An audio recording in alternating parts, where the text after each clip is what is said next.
सो प्रभु के नाम की महिमा हो।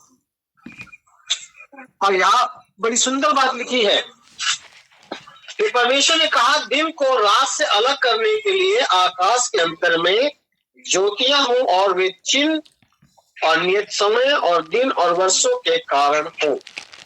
अब 14 पद कह रहा है कि परमेश्वर ने कहा दिन को अलग करने के लिए आकाश के अंतर में ज्योति हो, ज्योतियां हो, ज्योति नहीं लिखा, ज्योतियां हो,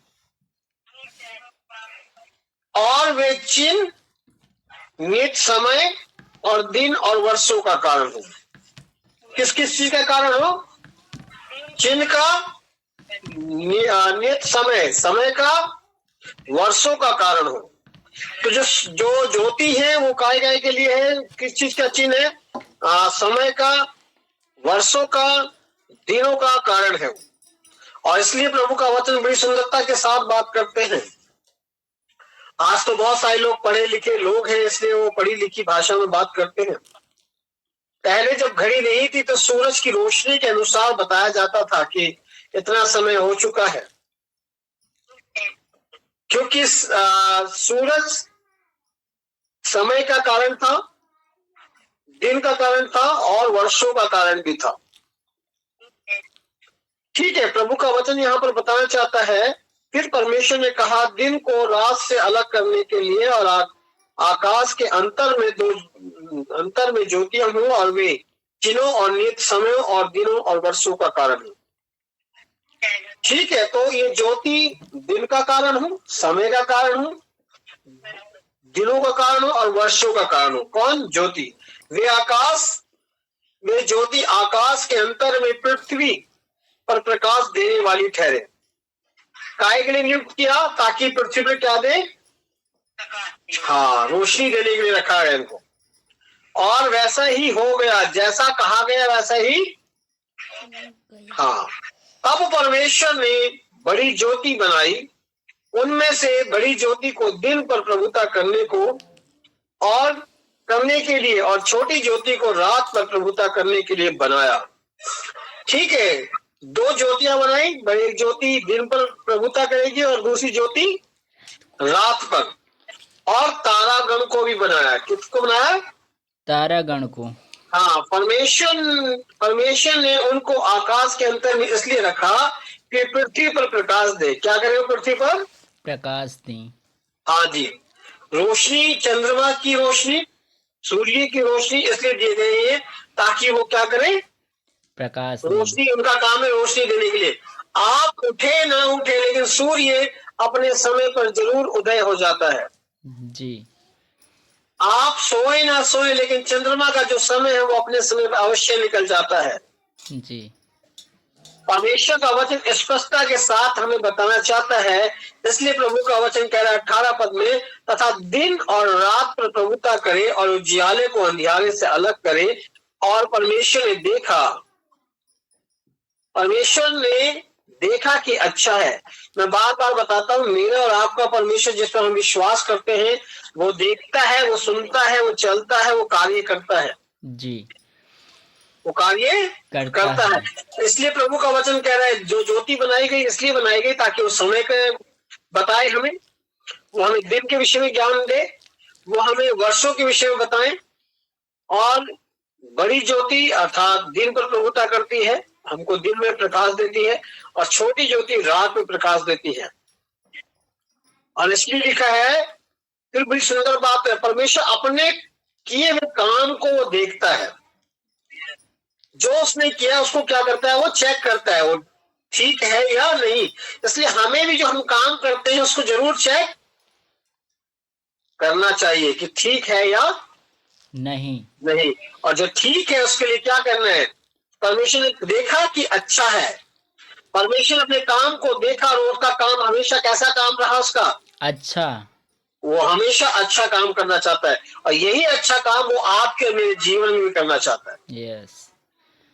लिखा है 19 पद में लिखा है, तथा सांझ हुई फिर भोर हुआ, इस प्रकार चौथा दिन हो गया।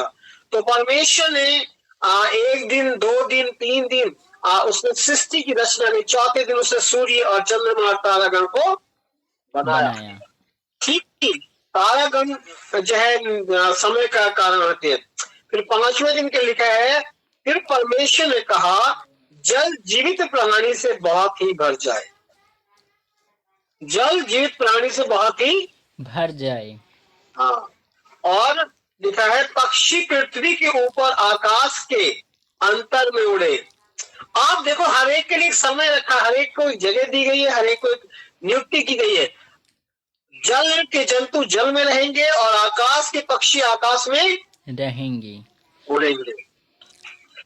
अब 21 पद कहता है, इसलिए परमेश्वर ने जाति जाति के बड़े बड़े जल जंतु और उन सब जीवित प्राणियों की सृष्टि की जो चलते फिरते हैं और जिनसे जल बहुत ही भर गया, जिनसे जल बहुत ही भर गया। हाँ, भर गया।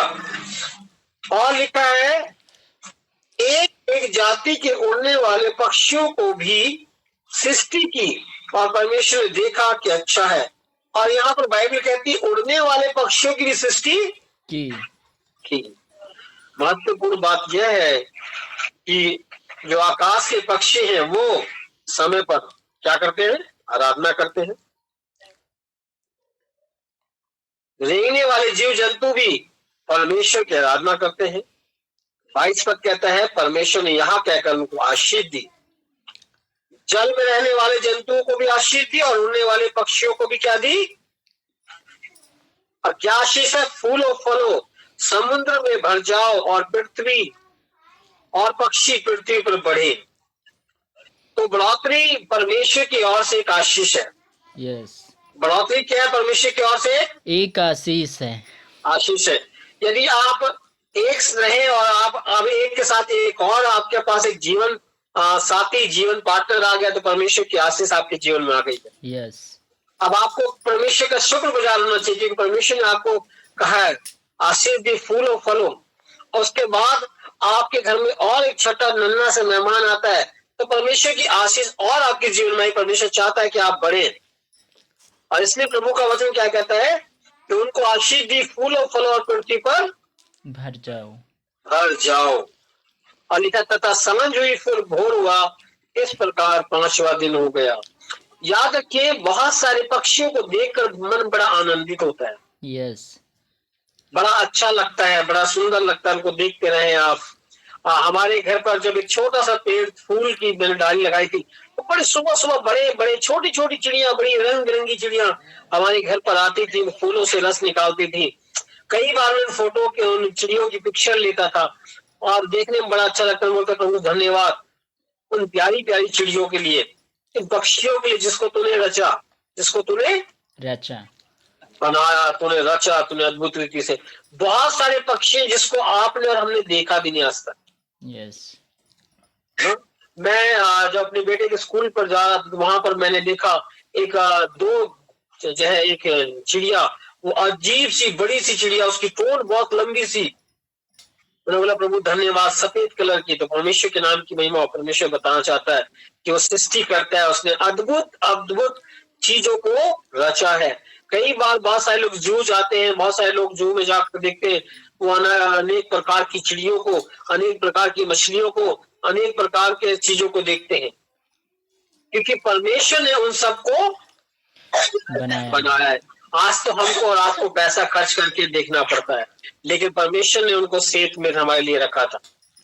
अब 24 पद कहता है फिर परमेश्वर ने कहा पृथ्वी से एक एक जाति के जीवित प्राणी अर्थात घरेलू पशु और रेंगने वाले जंतु और पृथ्वी के वन पशु और जाति जाति के अनुसार उत्पन्न हूं। और वैसा ही हो गया, वैसा ही हो गया। सुंदर वचन है। परमेश्वर ने रेंगने वाले जंतु, घरेलू जंतु, ठीक है। आज अगर गाय भैंस बकरी परमेश्वर ने बनाई है, बहुत सारे बच्चे, बहुत सारे परिवार आज मैं बोलता बहुत सारे क्या सभी परिवारों के घर में गाय भैंस का दूध मिल रहा है, जिससे हम चाय पी रहे हैं, जिससे हम दूध पी रहे हैं, जिससे बकरी का हम दूध पीते। अभी जब उस समय बीमारी फैली चिकनगुनिया, तो उस समय लोगों ने बकरी का दूध को वैल्यू समझा कि बकरी की दूध की वैल्यू क्या है। 3-3, 4-4 हजार रुपए, 6-6 हजार रुपए किलो बिक गया दूध। परमेश्वर बताना चाहता है कि परमेश्वर ने हर एक हाँ, बहुत धन्यवाद।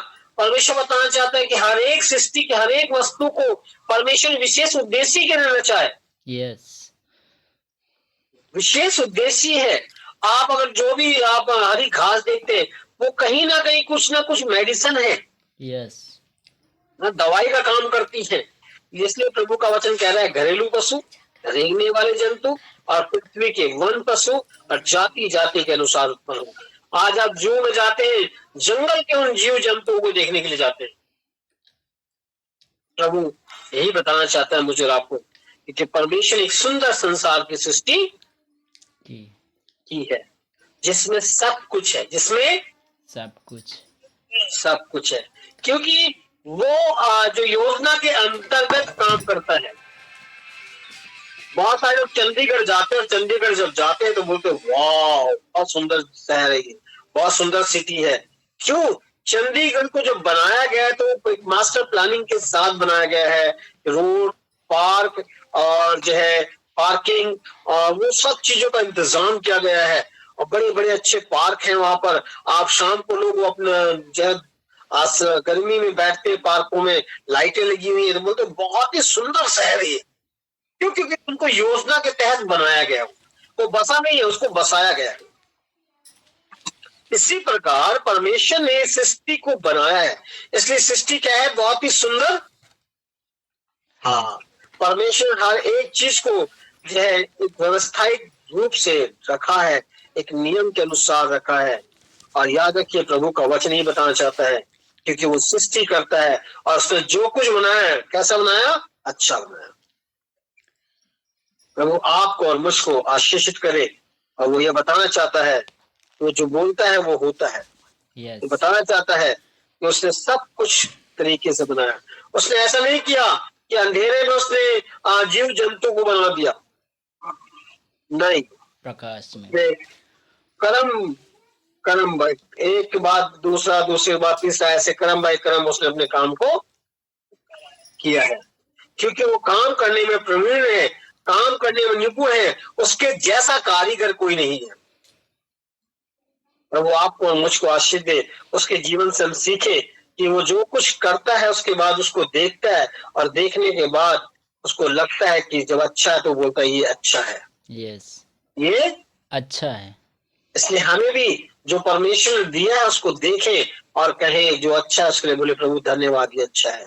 yes. 2024 प्रभु ने हमें दिया, 2024 को प्रभु ने हमको देखने में देखा हमने दिसंबर में, और बहुत कुछ अच्छा रहा और हमने कहा प्रभु धन्यवाद, 2024 अच्छा है। अब परमेश्वर 2025 में हमें दिया है, इस साल को हम देखेंगे और कहेंगे प्रभु धन्यवाद, 2025 अच्छा है। yes. अगर आज हम बात करें, आज हम 2025 के चौथे दिन में बैठे हैं और हम इन 4 दिन के लिए कह सकते हैं प्रभु 2025 के 4 दिन बहुत अच्छे हैं। yes. 4 दिन बहुत अच्छे हैं और आने वाले समय भी बहुत अच्छे होंगे। हालेलुया, हालेलुया, आमीन।